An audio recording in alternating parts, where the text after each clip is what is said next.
మీనరాశి వారికి నవంబర్ మాసంలో గోచార ఫలితాలు ఎలా ఉన్నాయో తెలుసుకుందాం. సూర్యుడు 16వ తారీఖు వరకు తులారాశిలో సంచరిస్తున్నాడు. తదనంతరం వృశ్చిక రాశిలోకి ప్రవేశిస్తున్నాడు. కుజుడు మొత్తం వృశ్చిక రాశిలో సంచరిస్తున్నాడు. బుధుడు 23వ తారీఖు వరకు వృశ్చిక రాశిలో ఉంటూ 23వ తారీఖు నాడు వక్రత్వాన్ని పొంది తులారాశిలోకి ప్రవేశిస్తున్నాడు. గురువు ఉచ్చస్థానమైనటువంటి కర్కాటక రాశిలో సంచరిస్తున్నాడు. శుక్రుడు 3వ తారీఖు నుండి 27వ తారీఖు వరకు తులారాశిలో సంచరిస్తున్నాడు. మొదటి 3 రోజులు కన్యా రాశిలో ఉంటున్నాడు. చివరి 3 రోజులు వృశ్చిక రాశిలో సంచరిస్తున్నాడు. శని మీనరాశిలో, రాహువు కుంభరాశిలో, కేతువు సింహరాశిలో సంచరిస్తున్నారు. ఈ విధంగా ఉంది. అయితే మీనరాశి వారికి ముఖ్యంగా సూర్యుడు అష్టమ భాగ్యస్థానాలలో ప్రతికూలంగా సంచరిస్తున్నాడు. కుజుడు భాగ్యస్థానంలో ప్రతికూలం, బుధుడు అనుకూలంగా ఉన్నాడు, గురువు అనుకూలంగా ఉన్నాడు పంచమ స్థానంలో, శుక్రుడు అష్టమ స్థానంలో అనుకూలంగా ఉన్నాడు, రాహువు ద్వాదశ స్థానంలో, శని జన్మస్థానంలో ప్రతికూలంగా ఉన్నారు, కేతువు షష్టమ స్థానంలో మటుకు అనుకూలంగా ఉన్నారు. ఈ విధంగా మీనరాశి వారికి గ్రహస్థితి ఉంది. అయితే ముఖ్యంగా మీనరాశి వారికి గురువు మార్పు జరిగింది అక్టోబర్ 18వ తారీఖున.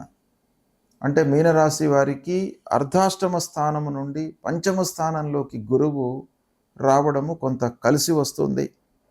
శని ఎలాగూ ఏలినాటి శని ఉన్నాడు మీనరాశి వారికి. కనుక ఓవరాల్గా చూసినట్టయితే గ్రహస్థితి గురు, కేతువు, శుక్రుడు, బుధుడు అనుకూలంగా ఉన్నారు. కనుక పూర్వంతో పోల్చినట్టయితే ఈ మాసం కొంత అనుకూలంగా ఉంటుంది. మంచి ఫలితాలు లభిస్తాయి, సంతృప్తిగా ఉంటారు. ఇక మీకు కానివ్వండి, అంటే మీనరాశిలో జన్మించినటువంటి వారికి కానివ్వండి, మీనరాశిలో జన్మించినటువంటి వారి పిల్లల విషయంలో కానివ్వండి, వివాహాది శుభకార్యాలు, మీరు చేసేటువంటి ప్రయత్నాలు బాగా కలిసి వస్తాయి. ఇక ఉన్నత విద్యకై చేసేటువంటి ప్రయత్నాలు కూడాను మీకు బాగా కలిసి వస్తాయి. ఈ మాసంలో ఆర్థికపరమైనటువంటి సమస్యలు ఒక పక్కన ఉన్నప్పటికీ మీకు పనులు నెరవేరడము, సక్సెస్ రేట్ అనేది బాగా కనబడుతుంది. ఈ నవంబర్ మాసంలో పూర్వము నిలిచిపోయినటువంటి పనులు ఏవైతే ఉన్నాయో అవి అన్నీ కూడాను మళ్ళీ ఒక కొలిక్కి వచ్చి పునఃప్రారంభము ఈ మాసంలో జరిగేటువంటి అవకాశం కనబడుతుంది. ఇక ఉద్యోగస్తులకు ఆఫీసులో కొంత పనిభారం పెరిగినప్పటికీ సంతృప్తికరంగా వాటిని స్వీకరిస్తారు. ఇచ్చినటువంటి సమయంలో వాటిని పూర్తి చేస్తారు. తోటి ఉద్యోగులతో, అధికారులతో, క్లయింట్స్తో అందరితో కూడాను మీరు ఒక స్నేహపూర్వకంగా మెదులుతూ మంచి పేరును పొందేటువంటి అవకాశం బాగా కనబడుతుంది. ముఖ్యంగా ఈ మాసంలో మీనరాశిలో జన్మించినటువంటి వారు ఆరోగ్యానికి ప్రథమ ప్రాధాన్యత ఇవ్వాలి. ఆరోగ్యాన్ని నిర్లక్ష్యం చేయకూడదు. ఆరోగ్యపరమైనటువంటి సమస్యలు గోచరిస్తున్నాయి. మానసిక సమస్యలు కానివ్వండి, భయాందోళనలకు గురి కావడం కానివ్వండి, చిన్న సమస్యను పెద్దగా ఊహించుకొని ఏదో జరుగుతుంది అనేటువంటి భయభ్రాంతికి లోనయ్యేటువంటి అవకాశాలు కూడాను ఈ మాసంలో కనబడుతున్నాయి. ఆకస్మికమైనటువంటి ఇబ్బందులు, వృధా ఖర్చులు కూడాను ఉంటాయి. పనివారితో గొడవలు ఉంటాయి. కాబట్టి పనివారితో మీరు చాలా సఖ్యతతో ఎంతవరకు వాళ్లతో మాట్లాడాలి, ఏ విధంగా పని మనం చేయించుకోవాలి అనేటువంటి దానిపైన మనసు పెట్టండి. అనవసరమైనటువంటి గొడవలలోకి పోకుండా ఉండడం మంచిది. దూర ప్రయాణాలు వాయిదా పడతాయి. వ్యాపారం సంతృప్తిగానే కొనసాగుతుంది. చేతిలో ఉన్నటువంటి వ్యాపారం మూలకంగా లాభాలను గడిస్తారు. నిత్యం చేసేటువంటి క్రయ విక్రయాలలో ఇబ్బందులు మట్టుకు ఏమీ లేవు. వ్యాపార ప్రయత్నాలు ముందుకు సాగుతాయి. కొత్త వ్యాపారము ప్రారంభించాలి అనేటువంటి మనస్తత్వం కూడాను డెవలప్ అవుతుంది ఈ మాసంలో. అయితే ఆర్థికపరమైనటువంటి సమస్యలు, శారీరకమైనటువంటి సమస్యల మూలకంగా కొంత వాయిదా పడే అవకాశాలు కనబడుతున్నాయి. ఇక పోటీ పరీక్షలకు ప్రయత్నాలు చేస్తున్నటువంటి వాళ్ళు, పోటీ పరీక్షలకు, కాంపిటేటివ్ ఎగ్జామ్స్కు ప్రిపేర్ అవుతున్నటువంటి వాళ్ళు ఎవరైతే ఉన్నారో వాళ్లకు ఈ మాసం బాగా కలిసి వస్తుంది. ఉద్యోగం కొరకై ప్రయత్నాలు చేస్తున్నటువంటి వాళ్ళు, హయ్యర్ ఎడ్యుకేషన్ కొరకై ప్రయత్నాలు చేస్తున్నటువంటి వాళ్ళు, మంచి సంస్థలలో అడ్మిషన్ కొరకై ప్రిపేర్ అవుతున్నటువంటి వాళ్ళు, విదేశ ప్రయత్నాలు చేస్తున్నటువంటి వాళ్ళు వీళ్ళందరికీ కూడాను ఈ మాసం బాగా కలిసి వస్తుంది. భార్యా పిల్లలతో సంతృప్తిగా ఉంటారు. కళాకారులకు, ముఖ్యంగా కళారంగంలో ఉన్నటువంటి వారికి ఈ మాసం బాగా అనుకూలమైనటువంటి మాసం. అంటే మీ లోపల ఉన్నటువంటి స్కిల్ను గుర్తించే అవకాశాలు ఉన్నాయి. దానికి అనుగుణంగా మంచి ఫలితాలను పొందుతారు. సాఫ్ట్వేర్ రంగంలో ఉన్నటువంటి వారికి, మీడియా రంగంలో ఉన్నటువంటి వారికి, బ్యాంకింగ్ సెక్టార్లో ఉన్నటువంటి వారికి బాగా కలిసి వస్తుంది. మంచి అవకాశాలు వస్తాయి. ఇంక్రిమెంట్స్ను పొందుతారు.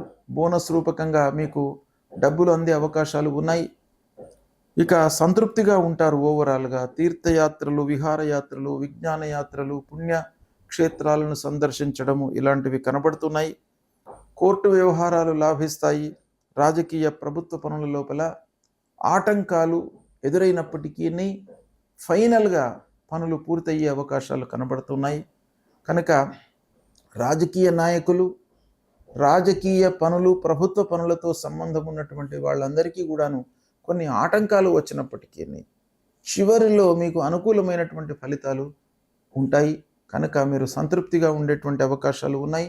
ఓవరాల్గా మనం చూసినట్టయితే, గతంతో పోల్చినట్టయితే ఈ నవంబర్ మాసంలో మీకు చాలా అనుకూలమైనటువంటి ఫలితాలు కనబడుతున్నాయి. సద్వినియోగపరచుకోండి.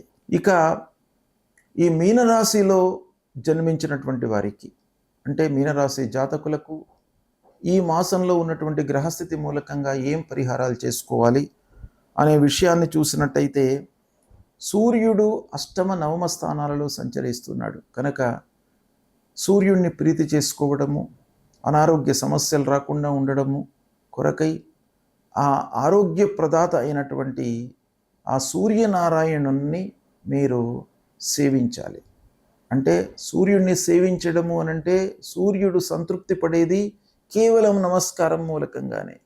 కాబట్టి ప్రతినిత్యం కూడాను 12 సార్లు సూర్యుడికి నమస్కారం చేయండి, భూమికి నమస్కారం చేయండి, ఆదిత్య హృదయం పారాయణం చేసుకోండి. ఇక సుబ్రహ్మణ్యేశ్వర స్వామిని కొలవండి, సుబ్రహ్మణ్య స్వామి దేవాలయానికి వెళ్ళండి, అభిషేకం చేయించండి.